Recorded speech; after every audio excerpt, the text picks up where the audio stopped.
Alright, in this video, um, I will be discussing a lesson related to um, projectile. So this is basically case 2, I suppose. Apologies for my voice right now. It's not doing well, but um, yeah, I hope to still demonstrate what I've learned, and yeah, I can assure you that the answers to these questions are correct. So for number 1, a coin was dropped from the top of the tower. It takes 1.85 seconds. I won't be reading the rest, but this is what you have to list down. So this is a table of the time, your final velocity as per the y-axis, the initial velocity, the gravitational acceleration, and the distance, or basically the height. So we're given 1.10 seconds of free fall, and we have to calculate the velocity after that particular time. So basically we're looking for VFY. You can already see the answer, but let me discuss you how I got it. Um, discuss to you how I got it. And we have to calculate the velocity of at impact in meter per second. For velocity of impact, that's basically VF. There's a difference between the variable VF and the variable VY. So we have to find D first. Now, given the equation or the formula, D is equal to VIT plus GT raised to 2 over 2. Just substitute the values that you have. By default, you have to know that the gravitational acceleration on Earth is always going to be 9.8 meter per second squared. So, VI, why is my VI 0 in given that the time is 1.10 seconds? There's a difference between these two tables. I made this table given that the time is 1.10 seconds, but it says in the problem that it takes 1.85 seconds to hit the ground. So this is another scenario. But what we're looking for is VFY, given that t is 1.10 seconds. And from there, you just substitute the values, you get 5.929 meters. And from there, use the formula G is equal to VF minus VI over T to look for the VF. This VF is the velocity at impact in meter per second.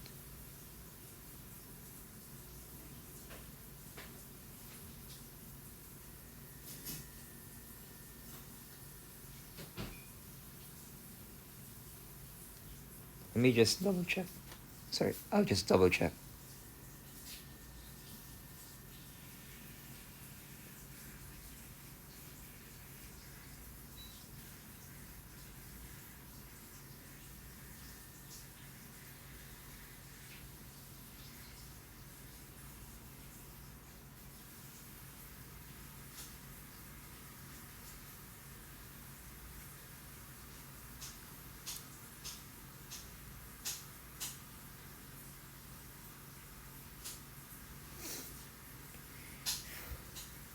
Alright.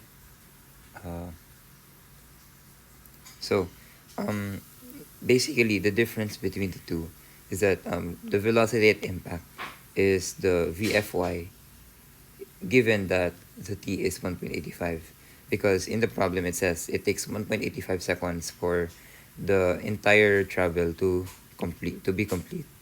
But this one, it's just a challenge that we want to know how fast the coin was during this period of time. But we know that as time goes by, velocity increases.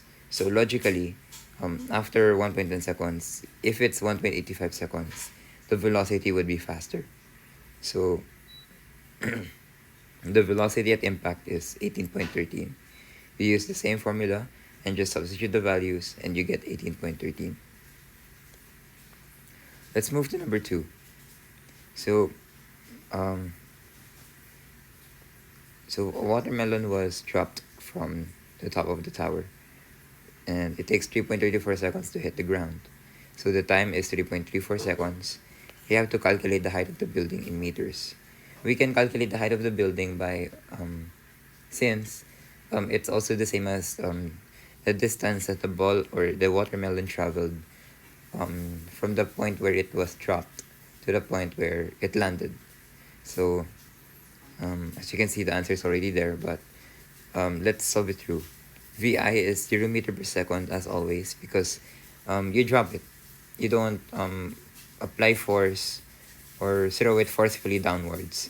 So the initial velocity of the ball or the watermelon is nothing. And upon its final velocity, it's going to be at its maximum value. Although we don't know what specific value that is, we know that it's the maximum. There are some cases where if we're looking for the height, we don't have to look for the VF, but it still depends on the scenario. So given that, as always, the gravitational acceleration is 9.8, use the d is equal to VIT plus GT raised to 2 over 2. By the way, you might wondering what are the formulas available in trying to solve these kinds of problems. So first we have G is equal to VF minus VI over T. Another, we have D is equal to VIT plus GT raised to 2 over 2. Be mindful of the signs. One mistake there and your entire solution is broken. So another formula for D is equal to the square root of VF squared minus VI squared divided by 2G. So you have those three formulas. I don't like to disclose this yet, but in the next lessons to come, given that we have something like this, like for instance, a cannon fires this way, and yeah, as you can see, this is these are divided into two cases, and we have to look for the Vx, the vertical velocity, the horizontal velocity, the dx, which is the horizontal distance, etc., etc. You're gonna want to use these formulas. I'll give you a heads up. VIY is equal to VI sine theta, and another one is VIX is equal to VI cosine theta. How do you memorize? Well, it's always going to be there's one equation in trigonometry saying that tangent is equal to y over x, or opposite over adjacent. From there, it's always y that's first and x comes next. So y comes first, sine is always first. What comes next is x.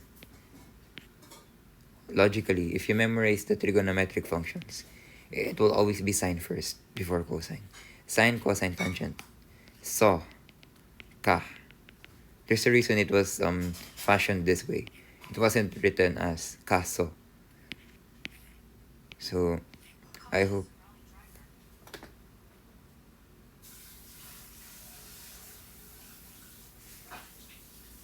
Sorry about that. Siri accidentally called someone. Oh my god, that's weird.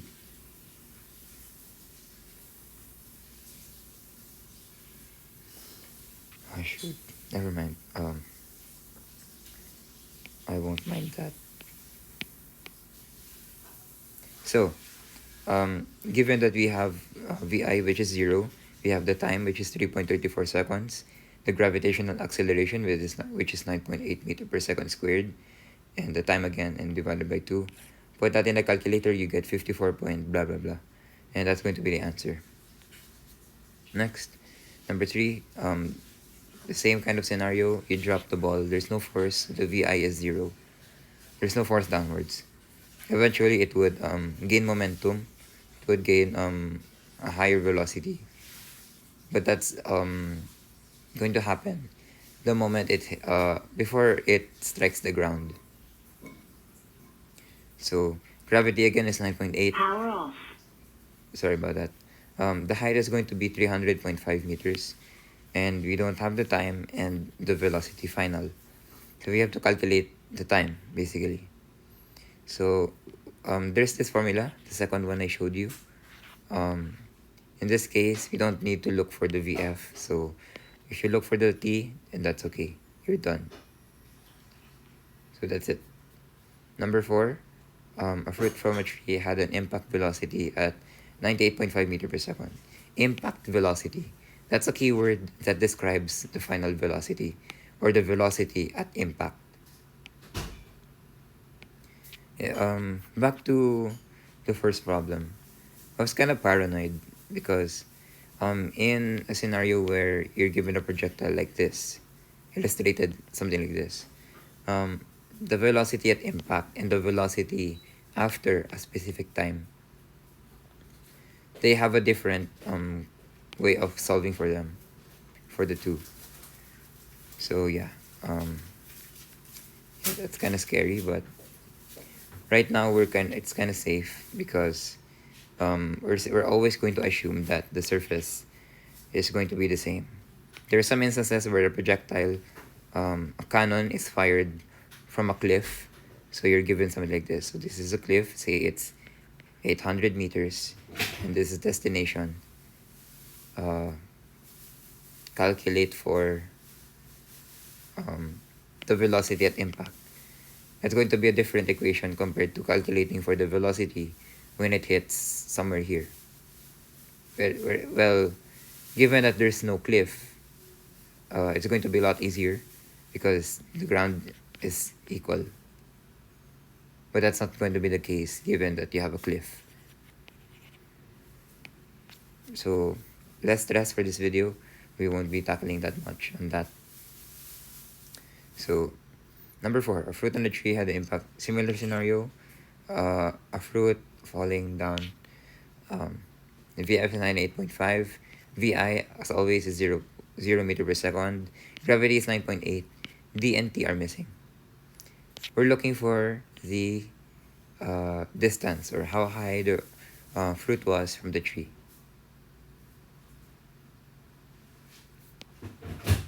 I don't know why it's like this, but anyways, given that we have VF and VI, it's safe to look for the distance without looking for the time. So the third formula, substitute and you get 495.01276 meters. That's the final answer. Next, similar kind of scenario. This time it's a log, and you're given the time. You have to calculate the velocity of the log at impact. So that's VF, velocity at impact. And we also have to calculate the distance. So first of all, we have to look for D, or the distance. Given that we have the VI, it's easy, as well as the time and the gravitational acceleration. So we have this number, 156 point something. And now we look for the VF. Given that we know the distance now, so we write it like this. And the VF, just basic algebraic manipulation. Multiply both sides by 19.6, which is 2 times 9.8. And square root, you get 55.37 meter per second for the final velocity. And it's not really necessary to find this, but why did I look for this? I didn't know that the time was already provided. But then they're roughly the same. But yeah, you don't really have to find this anymore. I don't know why you did that, but yeah. Next, given another scenario, a ball is dropped over the edge of a building. How fast is the ball moving 2 seconds after being dropped? So the answer is already here, as well as here. But let's see how I was able to solve it. Sorry about my voice again.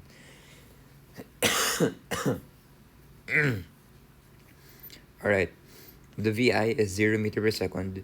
Gravitational acceleration is 9.8. Distance is missing. Time is given. So how fast is the ball moving 2 seconds after being dropped? So to be specific, more specific, this table talks about what's going on in the y-axis going down. Given that say you throw a ball upwards, you still have to make a specific table for that scenario. Y-axis upward.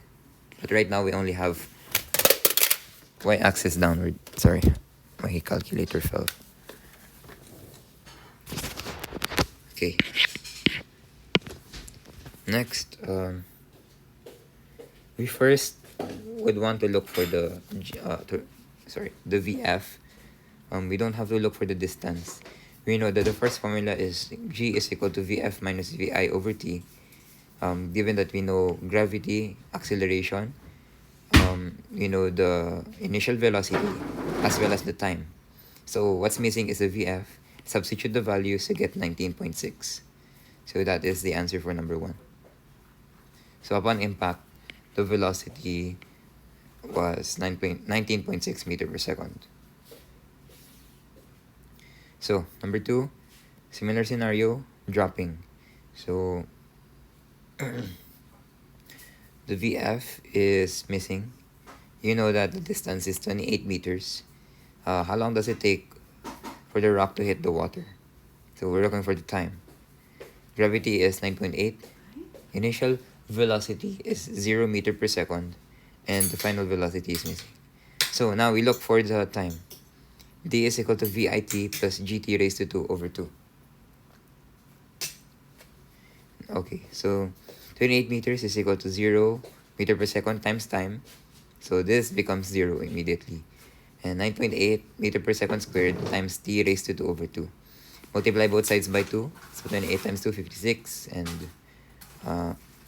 you just copy this entire thing. This is no more. Divide both sides by 9.8.